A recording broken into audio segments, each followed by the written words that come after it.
This is the Whimsy Farm Podcast. I'm Carolyn Crane. There's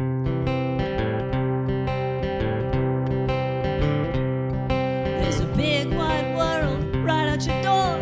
Good people doing good things. Whoa, it's a big wide world.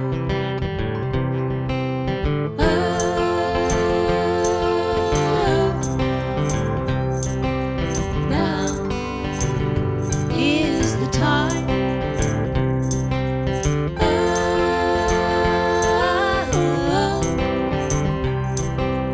Now is our time. This is the Whimsy Farm Podcast. This is the Whimsy Farm Podcast. This is the Whimsy Farm Podcast. Welcome, everyone, to the finale of Season 1 of the podcast. Today, I speak with Susan Tweit, author of the memoir, Bless the Birds, Living with Love in a Time of Dying. Susan is a plant biologist whose freelance writing has been published in Audubon and the Los Angeles Times. She's written 12 books, including Walking Nature Home. Welcome to the Whimsy Farm Podcast, Susan Tweit. I'm just honored to be here. Thank you so much, Carolyn. I'm honored to have you and to discuss your beautiful memoir, Bless the Birds. Thank you. There's so many books in here, and it's a very wonderful, accessible read, and yet you accomplish so much. And one of the overlying motifs that I found was yin versus yang, scientist versus artist, that left brain versus right brain. It shows up in so many ways. And even the chapter structure shows this, because you begin with a cold, hard fact, each chapter, odometer reading, and you end with poetry. So even in the formulation of each chapter, you've embodied that balance. And I thought that was beautifully done. That's a really cool way to look at it. And I hadn't thought of it quite exactly that way. But part of the odometer reading point was to ground us. Here we are in the journey. Even though, oddly, an odometer reading is tires on Earth, not feet on Earth. But since the chapters are framed by the literal journey, the big trip that my husband and I took just before he died, because we'd never had a honeymoon, it felt like somehow starting with those miles, which miles we were at and exactly where that was on the map, just felt grounding in what can be a really mind-bending, time-bending journey as our lives go through major passages. I don't think of time as linear, even though our culture does.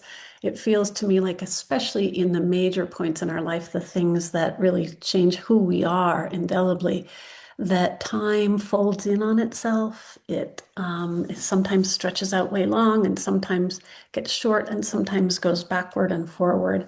And so I felt like that beginning would ground us all in the journey. And the haiku are because, well, poetry. You have to have some kind of, I think emotional image, metaphysical image in writing memoir. It's really important to reach for what is beyond what we can express in ordinary prose. It's interesting you said that about linearity too, because the odometer readings in the chapter take your readers through a linear progression, but within each chapter you also bend time and go back and forward and sideways to tell many different stories, all about the same characters, essentially you and your family. But I'd like to start by just sharing with us a couple of the main stories, and the first being your husband Richard's story. What happened to Richard? The title of the book, Bless the Birds, comes from, I guess, the defining moment in the journey that we took with his brain cancer. He was, I have to think back, 59. We were kind of embarking on a really interesting turn in both of our careers. He was a PhD economist who was a sculptor. His soul was in sculpture, and his sculpture practice was just taking off then. He believed in the work he was doing. He used rocks and wood and steel to bring us back into connection with the earth. He considered rocks ambassadors of the earth, and he liked to take local rocks. And by that, I don't mean the kind you can hold in your hand, but the 5-ton boulders that you can sculpt into fire pits and basins and other sorts of things that you can use in your everyday life. And he liked to leave the outside rough and then plane off one side and find a concavity in that side that he could use to reveal the inner beauty of the rock. So he would polish that concavity to a mirror finish, and you could see all the sparkle of crystals and veins and all the other features of that rock that on the outside might seem just ordinary. And so his heart was in that work, and I was just taking a new turn in my writing, and we had been given a artist-writer residency, a joint artist-writer residency in a little cabin high in the mountains in southwestern Colorado, about 4 hours from where he lived. And we were on our way to that cabin for 2 weeks away from electricity and cell phone service to work on our art, my writing and his sculpture. And we'd stayed with friends the night before, and we got up that morning to go to town, Durango, Colorado, to buy supplies for this 2-week residency. And as we were driving down the road from our friend's house, and when I say we, I mean he, because Richard always drove. It wasn't worth arguing with him. He always had to be at the wheel. He turned to me as we're driving down this little road in the pinyon juniper woodlands of southwest Colorado, and he said, "What's with all the birds?" I grew up in a family of bird watchers, which is probably why I'm a botanist, self-defense. Plants don't get up early and they stand still when you want to identify them. Birds get up early and they come to places that I don't always want to go. But so I know how to look for birds, so I scanned the landscape as he's driving slowly down this gravel road, and I didn't even see a magpie. I didn't see any birds at all. And I said cautiously, "What birds?"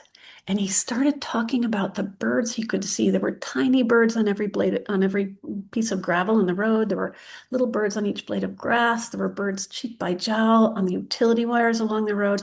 There were birds on the barbed wire fence. There were big birds on the rims of the distant mesas. And my skin crawled. I'm trained as a scientist. I couldn't see a bird anywhere, and he was seeing them everywhere. And I finally said, and it seemed like forever as we're driving slowly down this road, I finally said, "Well, show me one." And he stopped and he got out of the car and walked to the side of the road to a chicory plant, which my inner botanist said, "Oh, that's an invasive weed." And I said to myself, not the important thing going on right now. Yeah. Ignore that. And he reached for the spur that he could see, and he cupped it with his hand, the way my dad, who banded birds to study them, showed him how to cradle a bird with the back of your hand around its wings and the beak coming over the front of your hand and cradling it very gently. And his hand passed right through the bird he could see because it wasn't there. And there's an expression, the person's face falls. I'd never seen that before. His did. I mean, his beautiful cherrywood colored Cherokee Chickasha ancestry skin turned white, which I'd never seen in my life before with him. And he just stood, and I walked over and gave him a big hug, and he cried. He was taller than me, he put his head on top of my head, and I could feel the tears dripping into my hair. And I thought, oh my God, as you do in any kind of situation where it's clear the world has just shifted on its axis and nothing is ever going to be the same. I thought, well, holy blank, what's this about?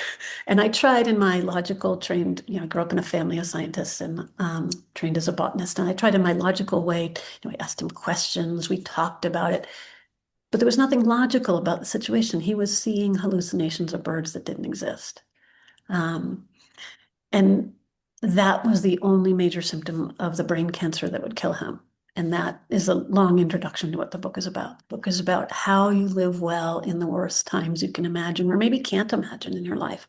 When the worst happens, how do you rise to your best self? Not every moment. We're human. We can't do that. Um, but how do you, on average, rise to your best self when you no longer recognize the world as it was and things are so unimaginably difficult that you don't know how you're going to go to the next day, much less live through whatever the journey is ahead.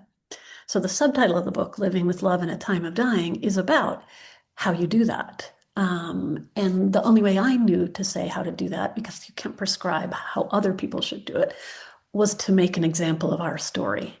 And to do that, I had to tell people how we became the people we were, good and bad. I'm not patient. That's not my long suit.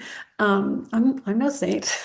I used to have red hair before I lost the red color. And I have a temper to match. And so for me, it was a really, really difficult journey that I wouldn't have been able to make, I think, without my heart attachment to the natural world, to the community of the land around us. Those lives that weave life on earth for us, those plants that breathe with us, all those interrelationships are what keep me buoyed in this world and beyond, and what allowed me to travel that brain cancer journey with Richard. And it was 2.25 years that seemed like a decade. And we really thought he would make it. All of his docs thought he would make it. He was so healthy and so brilliant and so present for most of that journey. We all thought he would make it, but he didn't. And at the same time, the year he died, my mother was dying, and I was taking care of her too. So, And that's another important part of the story yeah, as you take us through your journey with Richard, you're also called upon yep, to be your yep, mother, as you put it somewhere in the book, midwifing death as well as birth. I love it when you yeah, talk about that. And yeah, so as you're midwifing Richard, then you're also now midwifing your yeah. mother. Can you tell us a little about her story?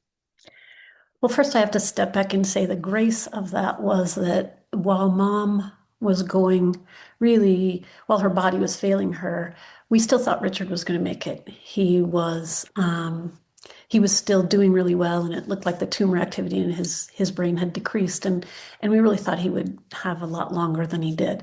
So the grace was that I didn't feel like up till the very last with my mom, I didn't feel like I was losing Richard at the same time. But my mom, who I would say that she and Richard were two of the very most important people in my life.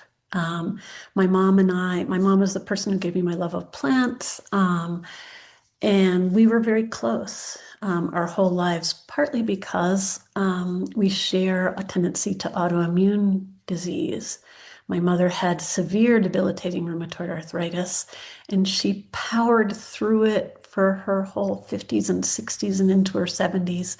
She and my dad continued backpacking even after she started treatment, and her joints started twisting and getting knobby and painful, and her frame started shrinking. And they continued backpacking, doing their volunteer work with national parks and national forests, you know, backpacking into the wilds in northern Idaho to clean up backcountry campsites and censusing birds in national parks and things like that. So she was determined to live with her rheumatoid arthritis and also determined to help her docs research cures.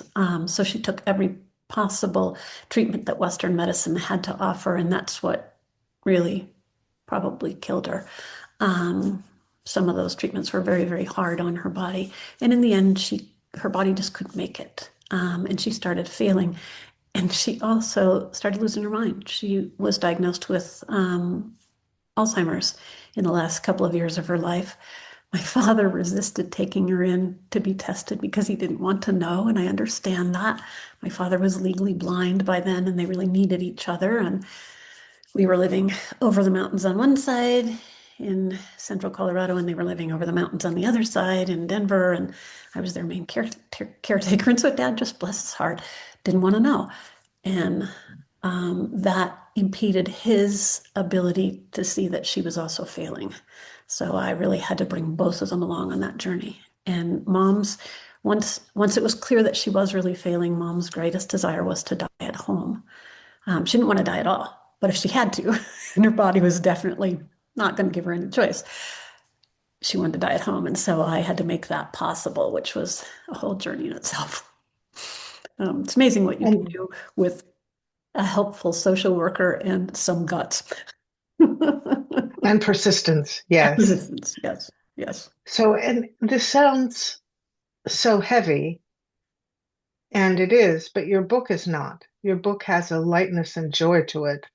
And I think that is because of something that I believe, if I read the book correctly, that Richard coined a expression Richard coined called terraphilia. Yeah. As And can you talk a little bit about how your bond of loving the earth helped you through this heaviness? And this is a funny thing for me as a scientist to talk about, and this is part of the journey that midwifing those two deaths took me on. I grew up in a culture that reveres intellect, a family culture and a culture in general. I'm Northern European, Scandinavian, and Scots.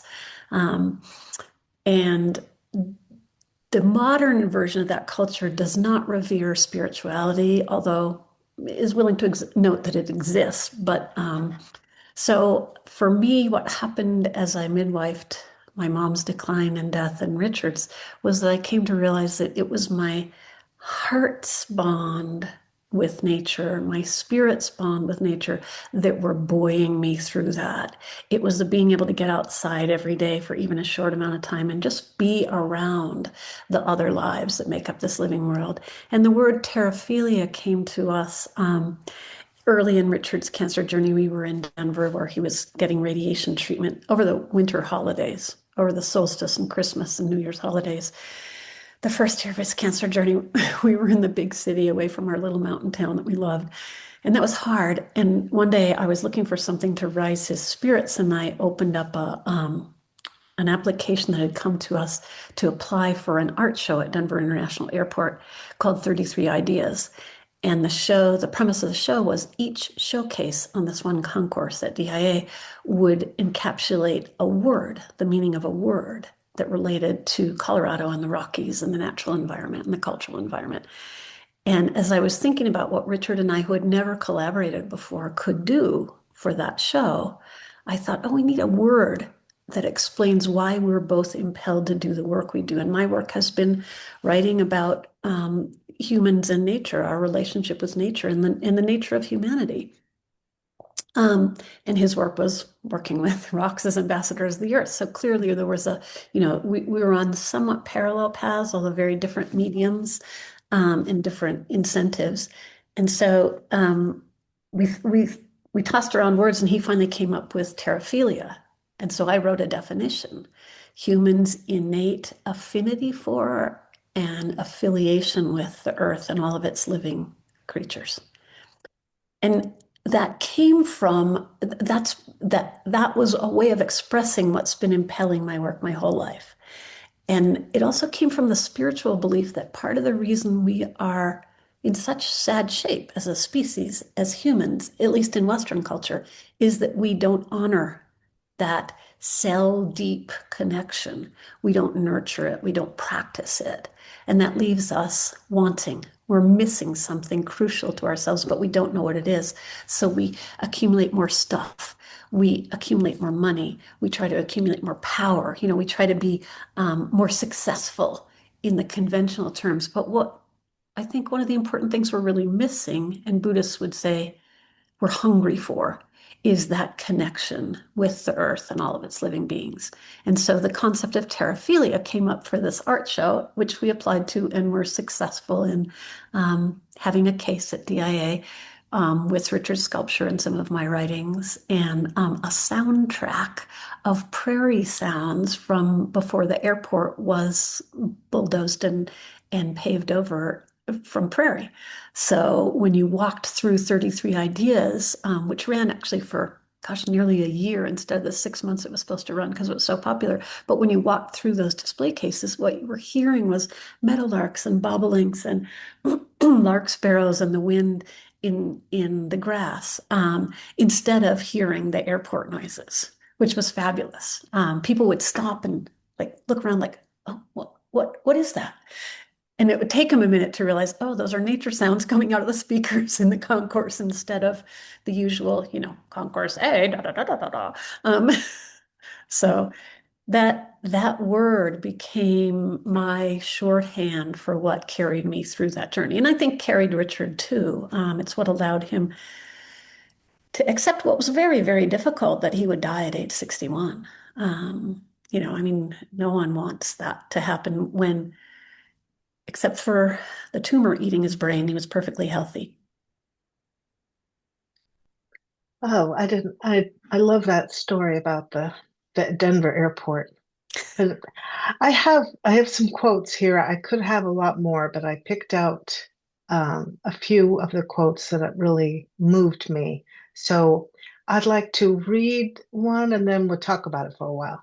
The first one is a good dovetail of what you just talked about. It's from page 28. Unexamined, assumptions have become straitjackets we chafe against at best, and at worst, positively dangerous, like the assumption that once we beat the novel coronavirus, life would return to normal, or that humans have some divine mandate to exploit this planet for our benefit. When I started that, when I included that little nugget in the story, and I think of those sort of step back and look at what this means in the larger world as nuggets. When I first thought about including that at that moment in the story, and the way my process works is I'm writing along and I go, oh, wait, I can hear it in my head. I need to step back there and take a bigger picture. And when that nugget first came to mind, it was strictly personal, about relationships and about our particular, the way two people dovetail in a long-term relationship, or it's a marriage or whatever, often without even talking about it. We just unconsciously take particular tasks and roles and ways of being that over time don't always fit us.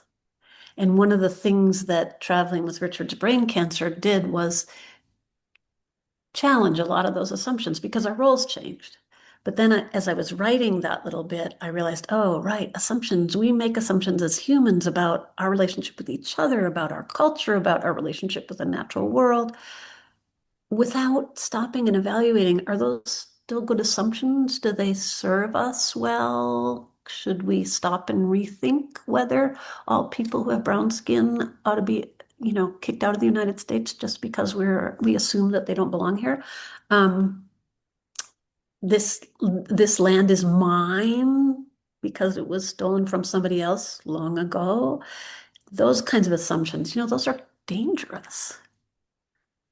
The next quote I have is from page 151. And I added a little explainer to the end. But the quote is, Richard took my hand. Thank you for listening with your heart, he said. Yeah. Sometimes it's hard for me to talk about this book. That actually dovetails well with the assumptions quote, because one of the things in our relationship that from the very beginning, it was very clear that I'm the emotive person, he was the intellectual person. I was the intuitive person, he was the rational person. We had that pretty neatly pigeonholed without ever thinking about it for a very long time, through raising a kid and all the other interesting adventures that come with two people living together for decades. And I have always listened with my heart. And that was the first time actually that he noticed that that was important. um, Oh, and it was just one of the things about midwifing his death, was that we came to know each other in deeper and richer ways than we ever had before. And when you go into hospice care, the hospice people are trained to say a really lovely thing. Thank you for admitting us to your, family and your journey. It's an honor and privilege to be with you. Some version of that. And I had helped with friends hospice care and elders hospice care before, but I had never really thought about that. But it is an honor and a privilege to midwife someone's death. It is a really hard, really grueling, really difficult honor and a privilege, but it transforms everyone. And I know this is true because I know some midwives who midwife birthing, and I know that's true for them too, because every birth is different. Every mother and child are different, or children. Um, but I hadn't thought about it with death, that it really is, it's transformative for all of us involved. And to be as intimately involved as I was for Mom's and Richard's deaths, you know, doing the intimate things like wiping them after they went to the bathroom, emptying the commode, dealing with dealing with bed sores with my mom, which were horrifying, administering her medications when her kidneys failed at the end and she was in terrible pain but couldn't articulate it, and having to listen with my heart and know that that's what was going on. And that meant I had to go to the refrigerator and get out the hospice comfort care kit, call her nurse and say, all right, which ones do I start with? What doses do I administer them at? All that kind of stuff. There's a lot of having to listen with the nonverbal part of ourselves in that journey. And that moment when he said that was really validating for me, because he had never validated that part of me. And I think when we're around the loved one who is dying, their perspective is so blown open too that they do see things that Yes. they have not seen before. Yeah. And I'm going to skate through one quote that, because you just mentioned it, but you already talked about it, and then go into the next one. The one I'll just mention is on page 80. Caregiving is a daily exercise in making miracles happen. I liked that. Okay, so the next one I want you to talk about is from page 180. I felt tears rise and pushed them back, reminding myself of a Buddhist saying Richard often quoted, quote, pain is inevitable, suffering optional. I deliberately breathed out suffering. That came at a really interesting moment in that particular journey. The thing about brains is that when we begin to lose brain function, we can't tell what will happen. I mean, we know generally what the different areas of our brain do, and we know generally what's going to happen, but there's still lots of surprises. And we were actually, we had been taking care of my mom and dad, um, and we were staying in a motel not that far from them, in Denver. And I woke in the night and Richard was headed for the bathroom, except he was headed almost naked out the door into the winter night, because he thought the bathroom was that way. And at that moment that I recalled him back, and when he came back to bed, we talked about, we had planned to set out on this trip, and go to one of the destinations on our dream honeymoon journey destinations.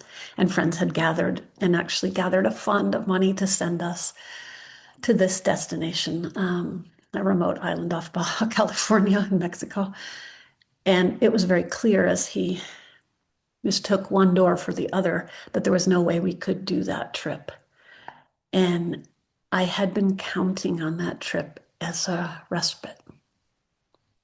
And it was very clear to me in that moment that there was no respite yet. And when the respite came, it was going to be not the respite I was looking for, because he would be dead. And I called on that. I mean, those words came into my head. I actually heard Richard's voice saying them. He was, I would say, he would say he was a Quaker Buddhist. I'm a Quaker pagan or something nature loving. But he was definitely a Quaker Buddhist, and he had a lot of Buddhist sayings. And when I was having a temper tantrum or whatever, he used to prout out his Buddhist sayings, and I would be like, "Hey, yeah, thanks, that was really helpful." But there were moments when they came back to me in this journey, particularly when I could hear his voice say that particular saying, and I would go, "Okay, thank you." And in that moment, I said to myself, all right, you are in this for the long haul. Suffering is not what you want. You have pain, yes, and there's nothing you can do about it, but there's no point making yourself suffer with it. And I literally, while he was in the bathroom, I breathed out the suffering. And when he came back to bed, we made the decision not to go to Baja together. And on we went. And the interesting thing is by then, when I say we made the decision together, our roles had already shifted to the point that it the together was very different. And it's not clear to me at that point how much he was able to grasp what that meant. I mean, intellectually, yes, it meant we weren't going to Baja, and he got that. And why? Because it would be dangerous for him. He was at the point where I couldn't always be watching him, and being in a foreign country by ourselves was a bad idea. He was fluent in Spanish. I'm semi, kind of, sort of. And so it would just have been a bad idea. And intellectually, he got that. But I don't think at that point he could grasp what it meant to me emotionally to not have that time away from caring for my dad and him, and the whole overwhelming caregiving journey I was on at that point. Um, so it was a moment I had to consciously breathe out the suffering and tell myself, this is going to be what it is, but you'll make it worse if you make yourself suffer while you're at it. And I would love that you brought the breath into it. Something I work with a lot in my life is consciously breathing things in and out of different chakras of my body, and it's tangible It is. to develop that practice, and It is.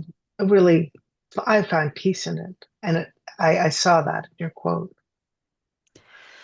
I have Uh, used breathing practice for years since I learned it in yoga, and I don't know it in the detail that you do, I'm sure, but it has been enormously helpful to me because part of how I manage the lupus that I live with, an autoimmune condition, is with my breath. That's a super important part of managing stress, which is how you, if you're me and you can't take medications, how you manage lupus, which is a stress-related condition, very much stress triggered, along with the Raynaud's and the dry eye that go with it. I say I have my PhD in autoimmune conditions, get all those initials after my name. Um, and breath work has been tremendously important to me and still is. Page 220. Richard was quiet. Then he began reciting the Ralph Waldo Emerson quote that hung on our bedroom wall, a circle of calligraphy with a round frame he had made years before with scraps of teak from a furniture project. And the quote, "Our life is an apprenticeship to the truth." That around every circle, another circle can be drawn, that there is no end in nature, but every end is a beginning. I love Back that. to Terraphilia. Yep, I love that quote. It that that quote to me expresses essentially the whole of what I'm about in Bless the Birds, that our lives are a cycle, they're part of a larger cycle, that when we die, that which is us physically disarticulates into our atoms and molecules that can then be recycled into some other life. We don't get to choose, but that's okay. And that cycle keeps going on, and that death is not something to fear, but it's just part of life. And and if you take that to the immediate situation, which is that he's dying, and we know it now, that was a comfort to be able to recite that together to have that on the wall to look up to because it reminded us that what we were going through, as painful and grueling and difficult as it was simply part of a larger cycle, that we're just an assemblage of atoms and molecules around a spirit that is just going on through that cycle, and there'll be more cycles to come. It's all just part of the larger cycle of life. And that does not mean that I'm ready to die right at this moment. I just want to point out, I don't think any of us are. But those words of Emerson, the great transcendentalist philosopher, really encapsulate for me my relationship with this living earth and with nature and why it matters to all of us.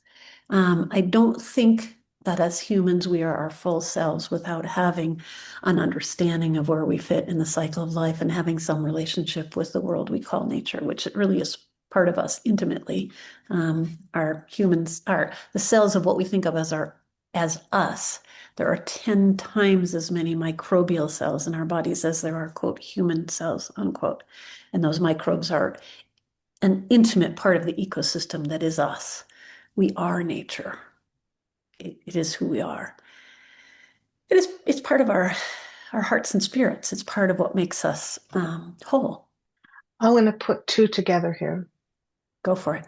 And by the way, Once, I have to say, I love that you've gone through and picked out quotes. This is such a joy for me. oh, I just had my pencil with me when I was reading, and I have more. I really had some self-control when I made this list. Um, I didn't, page 221, you say, I didn't have a plan, but I trusted my heart. There's heart again. And again on page 290, love asks us to lead with our hearts, to accept flaws and hardships and failures as openly as joys and triumphs, and to be as true to ourselves as we can. It's funny for me because, again, I come from science and study of nature and left brain rationalism in lots of ways. And yet, as I've gone through the things I've gone through in my life, it's become more and more clear to me that I do lead with my heart. That's how I live, even if I haven't been able to articulate it in the past with my heart and my spirit.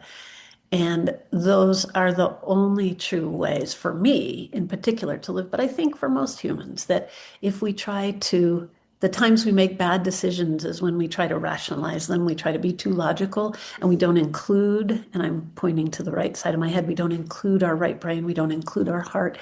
We don't include the ineffable, the things that are harder to put into words.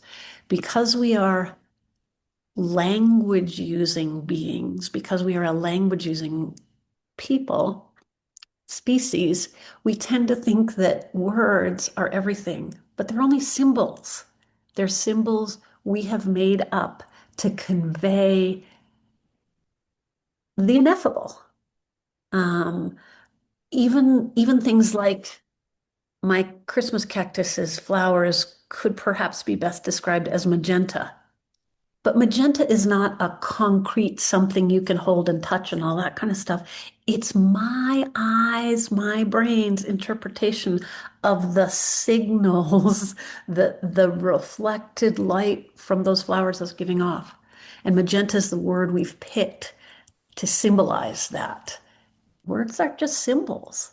And so when we get caught up in using words and logic, we miss the feelings, the intuition, the spirit, and the connection with all of the other lives in this existence. And we end up making our decisions in this little box of logic and words, and they often go wrong. We have to use the whole of ourselves to live. We have to use the whole of ourselves to make decisions. We have to use the whole of ourselves to learn. So for me, the heart is shorthand. That's a symbol, that word. The heart is shorthand for using our whole selves to live our lives, to guard ourselves, to make decisions, to act. I think that is the way forward for everything, for everyone, to be heart-led. I would agree. I would agree. The poet Amanda Gorman said day before yesterday, I think, on the Today Show. I just saw a snippet on a social media feed, and she said that she tries to be kind and something and big-hearted in her life. And I thought, yeah, that big-hearted part is that's so important. And here she is in her 20s, right? And she already gets that. It took me, 50 years to get there to be able to articulate that. I so admire people I who are I faster think than it's I am. coming younger. I think it is coming to people earlier, and I think that is auspicious. I think so too. I think so too. I would agree. Okay, I have one more. The person I am, page 291. The person I am was shaped both by loving and by losing, by the yin and the yang. We who witness the journey around that final arc of our cycle are indelibly changed, our hearts cracked open, and our lives reformed by the reality that nothing lasts. All is impermanent except love. The truth is, love is what sustains us, always. I think that, this is from another one of my books, and I'm not going to be able to quote myself exactly because my memory is terrible.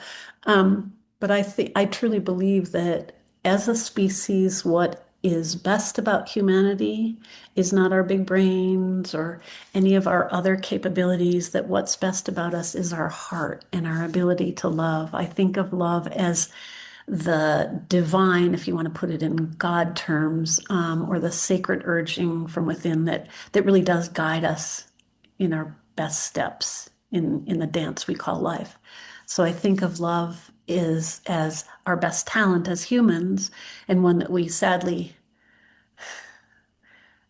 don't um, don't reward very well, and often don't use very well. But I do think it is our greatest talent as a species, and I think also that it's what we leave behind. When our body from this existence is gone, love is what we leave behind. So it's the things that we do in our lives that we do purely out of love, and I don't mean romantic love. I mean out of affection and respect and honor for all other lives on this planet, for each other.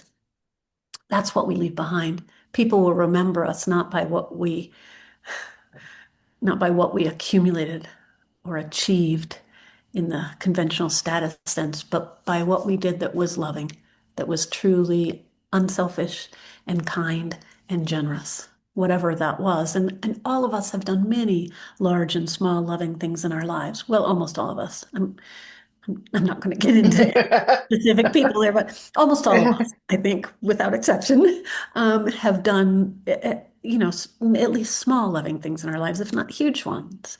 And that is what we leave behind. That's what persists. That's what lasts. And it's also, I think, our birthright as humans. And that's the talent that if we can find a way to be loving in our lives, we're our best selves. Yes, yes. I want to show your book again. Bless the birds. Living with love in a time of dying. I think there's so much more that we didn't discuss, and I really hope that my viewers will read your book because of the journey it takes you on. It's hard to pinpoint it into the time we have, but I think it. We've touched on what moved me so much about it, at any rate. And I know that. So you wrote this book after Richard transitioned, and then you're still writing. You're also very involved in the community online through your Substack. Can you talk a bit about what is inspiring you today in your work and your life, and how my listeners and viewers can take part in that? First, I'm going to go back and say that when you say you wrote it after Richard transitioned, I did. It took me 8 years, which is not to say that was all I was doing for those 8 years. I have to earn a living, and I've been a freelance writer for decades, and so I was reviving as best I could my freelance writing career in a world that had changed while I took 2 years off to midwife dying, beloveds. Um, but it did take me 8 years to figure out the story and the structure of the story and how to make it what it is. So that was that that and trying to figure out who I was and where I wanted to live kept me occupied for a very long time. And what I came down to was that my purpose in this part of my life, a dear friend of mine likes to remind me that we're in the forest dweller phase, as Hindus talk about, the time of your life when you harvest all you've learned in your life. And you can either go off into the forest, I'm summarizing a lot. Um, you can either go off into the forest and be a hermit, or you can take that out into the world and teach it to people if you wish. And I choose to take it out into the world and teach it to people, even though I am at heart that hermit in the forest.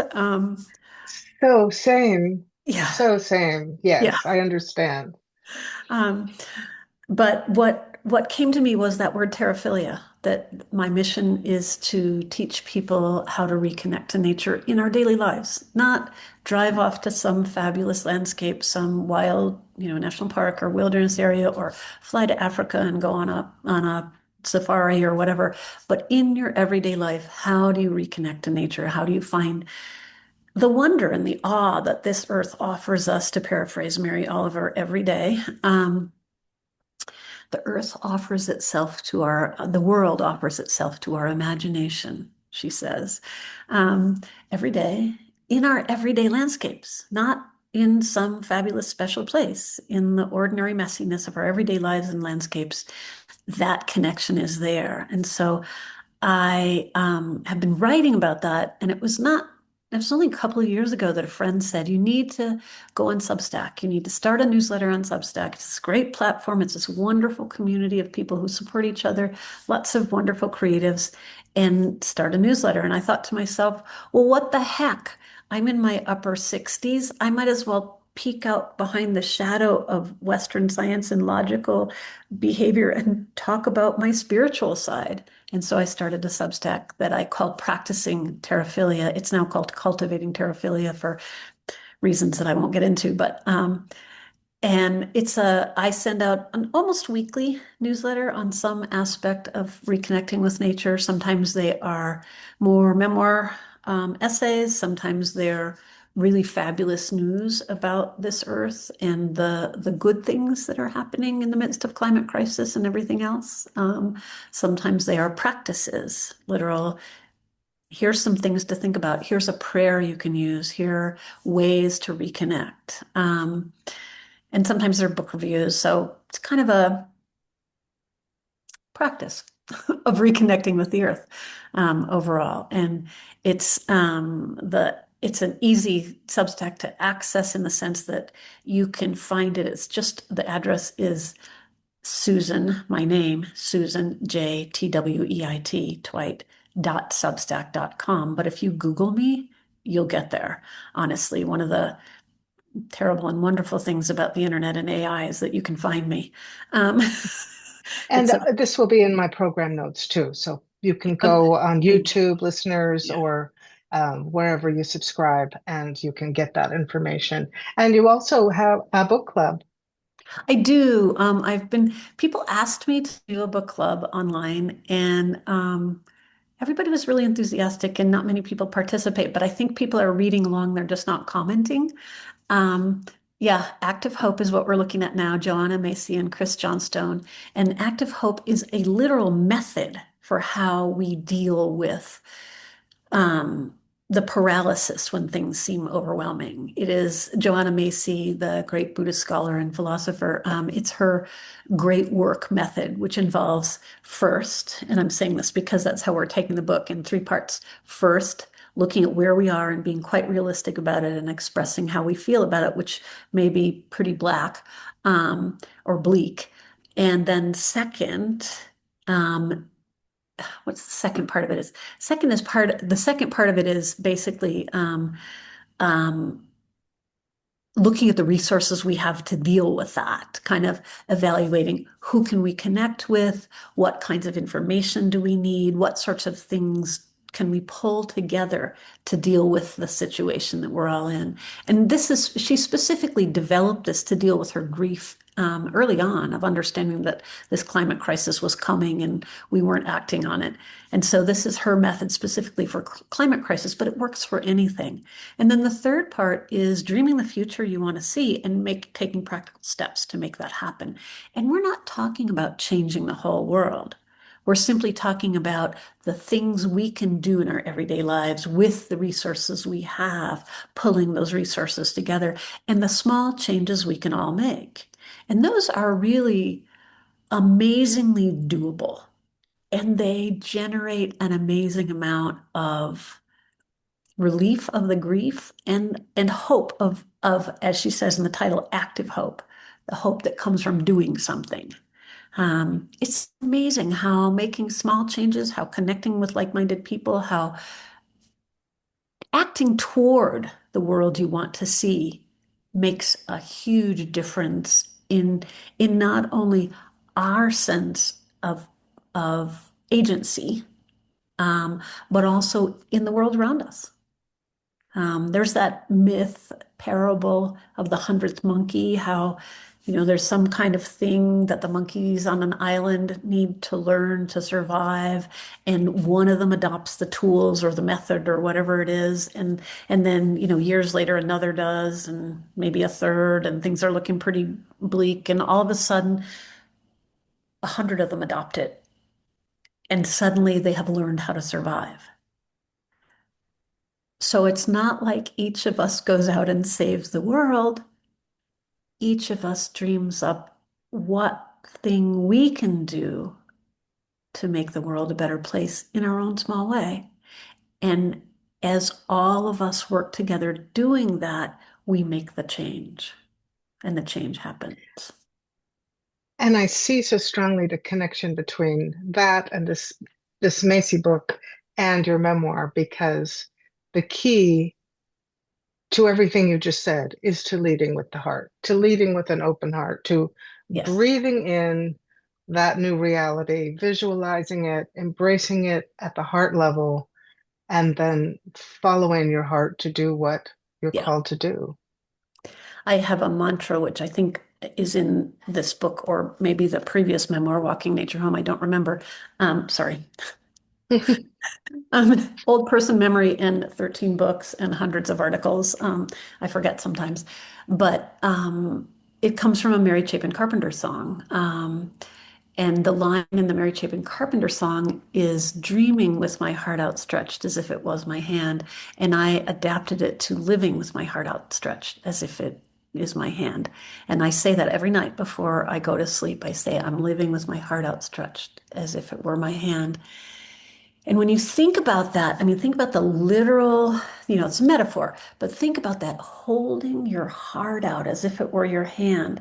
And the things that the world does to our hearts when we live in an open-hearted way are sometimes painful and sometimes scary. And so just the idea is sort of, okay, I'm taking a leap of faith. I'm going to live with my heart outstretched as if it were my hand. But there's something about saying that to yourself every night that makes it less scary. It's a sort of intention. And then I say I'm cultivating terraphilia to heal and restore, which is the other part of my mantra every night.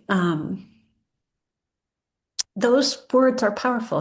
I said words are symbols, but they're very powerful. Words are very, very powerful. And saying them to ourselves last thing before sleep puts that back in our lizard brain, the brain that reminds our heart to beat and our lungs to inflate and us to breathe in time with plants, who breathe out the oxygen we need to breathe in, and we breathe out the carbon dioxide they need to breathe in. And it's a beautiful reciprocal relationship that we do without thinking millions of times in our lives. And yes, we are connected to this earth right there by our breath. That kind of putting it back in our unconscious allows us to live it. Not perfectly, not perfectly at all. I fall on my face a lot, but fortunately I have a really strong skull. Oh, it's been such a pleasure, Susan Tweit, talking to you about your book and your philosophies. Is there anything you want to say before we say goodbye? Well, first I want to say thank you so much. It really is a delight to talk with you, and I wish we lived nearby so we could go have tea or something. Me too. Um, Who knows? Maybe things will happen. You never know. Um, but I guess I want to say to all of your listeners, thank you for giving us your time and attention, and take heart. Take heart. Each of us has a part to play in life as it unfolds, and it doesn't have to be a giant, overwhelming part. It involves really, quite literally, following our hearts and spirits and doing what we are, as Quakers like to say, moved to do by that small, still voice of the sacred within us. If we listen within and we honor that part of ourselves, we do what we're called to do in the world, and we do good work, and we make a difference.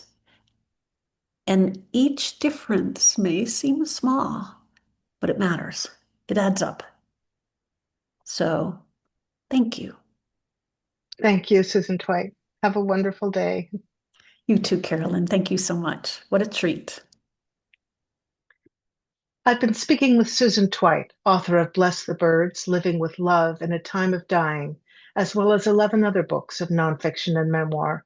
You can find Susan online at susanjtweit.substack.com. Tweit is spelled Tweit. This podcast is produced on the sacred ancestral land of the Anishinaabe people. Thanks to the California band Castle House for writing and performing our music. Thanks to our underwriter, Just Play Productions, and to our paid Patreon members for their support of today's podcast.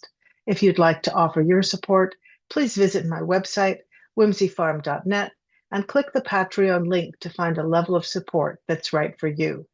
There is also a free membership level. You can email me through the website as well. That's whimsyfarm.net. The Whimsy Farm podcast airs the 1st and 15th of each month on our YouTube channel, Carolyn Crane and Whimsy Farm, and wherever you find your favorite podcasts. You can find links to audio and video and Patreon, all at whimsyfarm.net. This concludes our regular episodes for season 1, but Mariam Bari and I will be back on the winter solstice with a bonus episode of Poetry Sustains. Season 2 of the podcast launches January 1st.